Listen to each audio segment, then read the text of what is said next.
Hello， 大家好，今天我们接着读 À table, petite philosophie du repas, Martine Gasparov。嘟嘟。接下来我们读 Tous les coups sont dans la culture. Le repas est pour l'homme un phénomène culturel. Certes, il nous arrive de dire qu'on a une faim de loup ou que certains mangent comme des cochons. Mais ce rapprochement avec l'animal ne fait que creuser la différence radicale avec l'homme. Parce que nous ne sommes pas des animaux comme les autres. Nous mangeons selon des codes souvent bien définis et ceux qui s'en écartent sont comparés à des bêtes. Ce qui caractérise l'être humain, c'est qu'il a su discipliner ses pulsions, maîtriser ses appétits. Il a progressivement ritualisé son comportement, élaboré des règles, des normes de conduite à table. Il a progressivement ritualisé son comportement, élaboré des règles, des normes de conduite à table.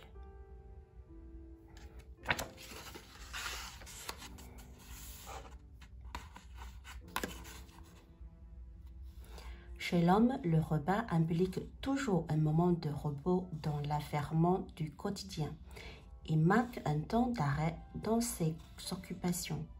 Lorsque nos parents nous appellent pour passer à table, il faut abandonner momentanément nos activités, nos jeux ou notre travail pour ne les reprendre qu'une fois le repas terminé. Les repas sont comme une parenthèse ritualisée dans notre quotidien. La journée est d'ailleurs rythmée par ces pauses, petit déjeuner, déjeuner, goûter, dîner, qui sont actuellement en France, ces moments où l'on s'arrête pour manger. Nous ne mangeons donc pas comme les animaux, uniquement lorsque la faim se fait sentir. Ces coutumes ne sont pas apparues du jour au lendemain. Elles sont l'aboutissement d'une évaluation infiniment lente. Notre façon de manger nous paraît normale ou naturelle, mais rien de moins naturel que de manger avec une fourchette ou un couteau. Jusqu'au Moyen-Âge, les hommes utilisaient très peu de couverts. Ils mangeaient avec leurs mains et non sur une assiette, mais sur un épais morceau de pain qu'ils partageaient souvent avec leurs voisins de table.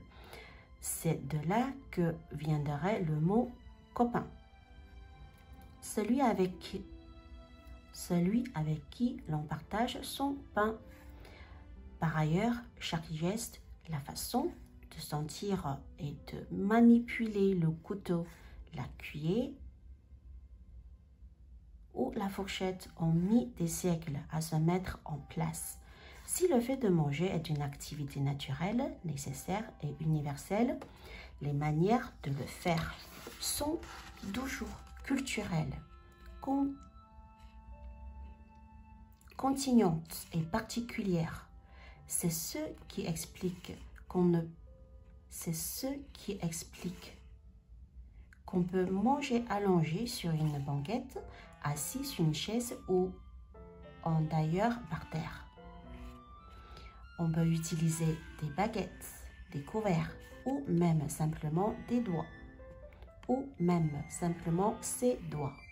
Autrement dit, tout dans notre façon de manger provient d'une éducation destinée à faire intégrer des règles qui ont été fixées au fil des siècles passés.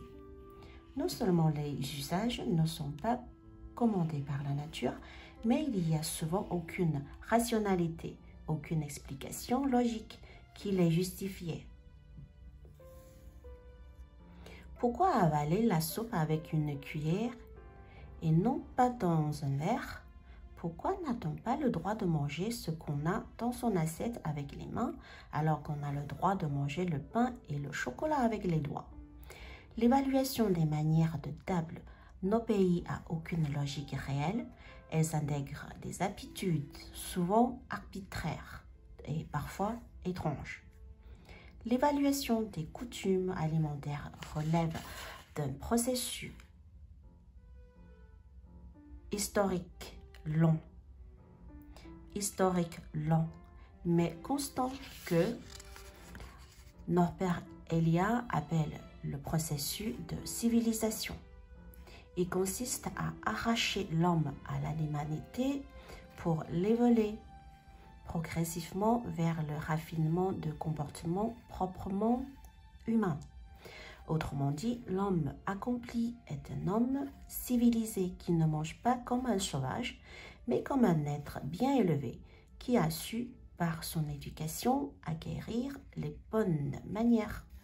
Cela n'est encore une fois ni naturel, ni spontané, et l'on voit bien comment, du Moyen-Âge au temps moderne, l'espèce humaine a fait évaluer ses manières de table. Il en va de même pour chaque individu, de l'enfance à l'âge adulte. À la Renaissance, la question de l'éducation est un enjeu central. Comme le dit Erasme, on ne naît pas homme, on le devient. Pour le dire autrement, la morphologie ne suffit pas à définir l'être humain tel qu'il doit être.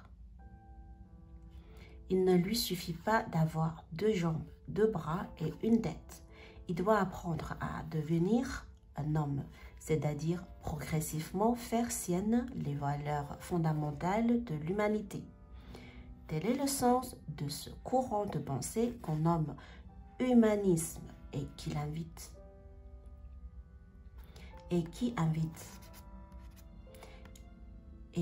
invite à réfléchir sur le sens des conduites humaines.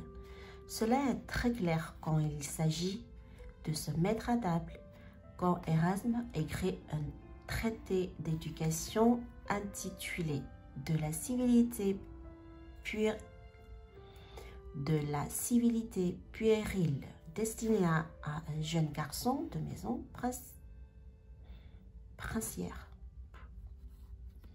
Quand Erasme a écrit un traité d'éducation intitulé « De la civilité puérile destiné à un jeune garçon de maison princière », il fait remarquer les habitudes grossières que certains, trop souvent, ont gardées lors des repas. Ils rongent les os avec les dents comme des chiens ou les décharnent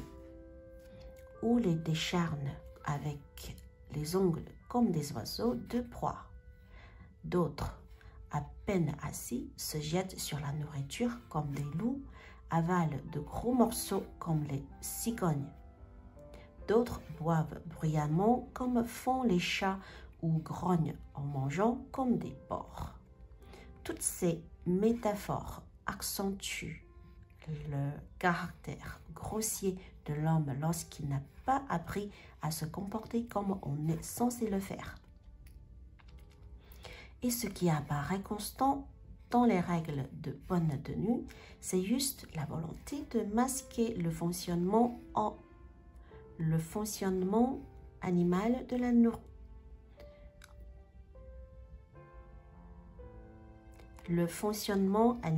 la nutrition, de dissimuler toutes les réactions qui pourraient se manifester en mangeant. Les dents, la langue, on ne mange pas la bouche ouverte. La dévoration, la déglutition, tout cela doit se rendre invisible et inaudible. La plupart des usages et des codes du repas sont destinés à cacher le fait qu'on est en train de satisfaire un besoin naturel. Autrement dit, les manières de table n'ont rien de naturel car elles constituent autant de formes inventées par cacher, gommer, effacer la nature. À y regarder de plus près, ce n'est pas seulement la façon de se tenir à table qui change, c'est l'homme tout entier, son rapport à son corps et à ses pulsions, puisqu'il apprend à les refréner et à les maîtriser. ce rapport aux autres puisqu'ils apprennent à échanger et à partager de façon courtoise et respectueuse. L'évaluation des manières de table n'est que l'aspect partiel d'une modification très profonde de la sensibilité et des attitudes humaines. C'est l'ensemble du comportement qui est ici modelé et transformé. En appliquant à refouler tout ce qu'il ressent en lui comme nature animale, l'homme s'élève progressivement vers des comportements contrôlés, raffinés, distingués, polis. Nos normes de bienséance n'ont pas valeur universelle et nous l'oublions trop souvent. Notre tendance naturelle est de condamner et de mépriser tout ce qui nous semble étrange et étranger à nos façons de faire. C'est précisément ce que déploie Montaigne. Tout ce qui diffère de ce à quoi nous sommes habitués, nous le rejetons sans vraiment réfléchir.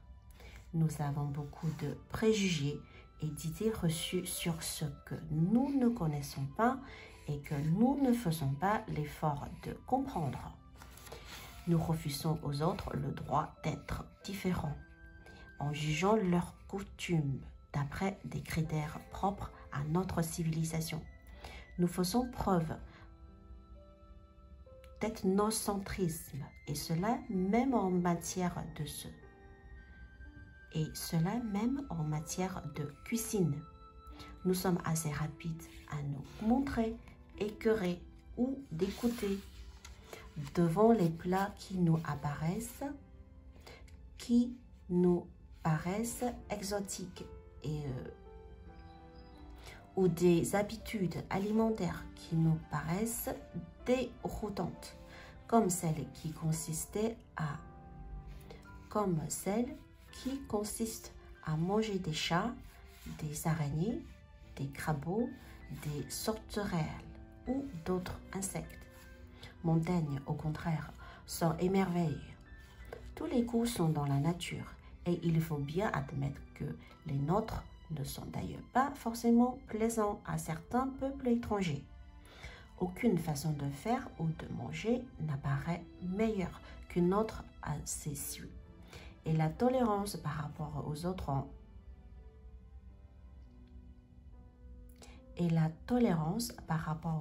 hommes et aux autres cultures commencerait peut-être justement par le respect des pratiques culinaires qui ne nous sont pas coutumières. Qu'ont-ils alors des cannibales? Peut-on accepter au nom du respect de la diversité des coutumes qu'un homme en mange un autre? Au fond, il n'est pas si facile que ça de répondre. Montaigne nous donne des éléments de réflexion pour apporter ce problème. Ce qui vivait à une époque où le cannibalisme était une question sensible. Plus précisément, ce n'était pas une question, mais un argument facile pour dénigrer les coutumes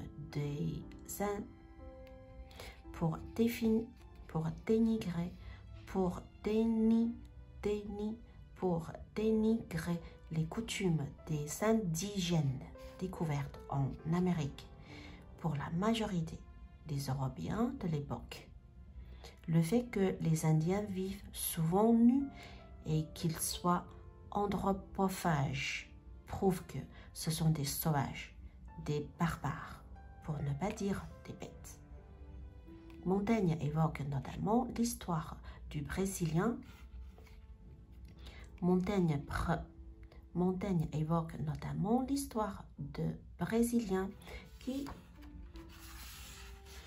avaient pour habitude, lorsqu'ils avaient remporté la guerre, de manger leurs prisonniers. Ce n'est pas, comme on le pense, pour s'en nourrir qu'ils se livrent à cette pratique, mais pour présenter une extrême vengeance envers leur ennemi. Montaigne veut d'abord critiquer la thèse simpliste qui consiste à faire de cet acte un simple mode d'alimentation, une spécialité culinaire. Il s'agit d'un rituel de guerre, d'une coutume sacrificiaire. C'est donc une pratique humaine et non animale qui a sa raison d'être par la fonction qu'elle remplit dans la société brésilienne.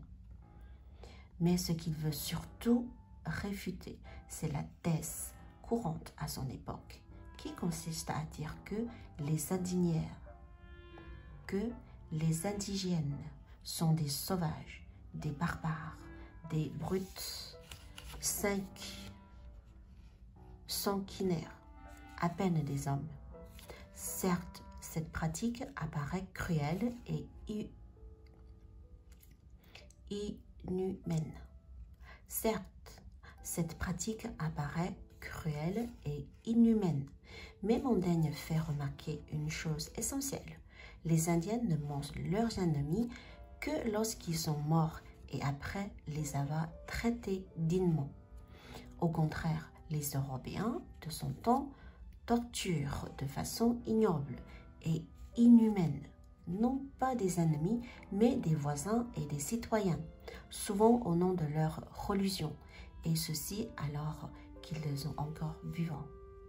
Montaigne fait notamment référence au massacre de la Saint-Barthélemy, dont Montaigne fait notamment référence au massacre de la Saint-Barthélemy, dont il dénonce l'extrême barbarie.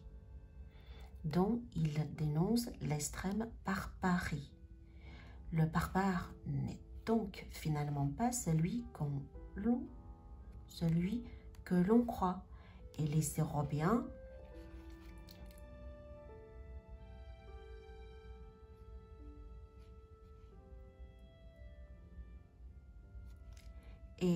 Européens apparaissent même plus barbares que ceux-là même qu'ils le jugent barbare. 好啦，今天的视频我们就先读到这里啦，下次我们再继续。我是妹妹，拜拜。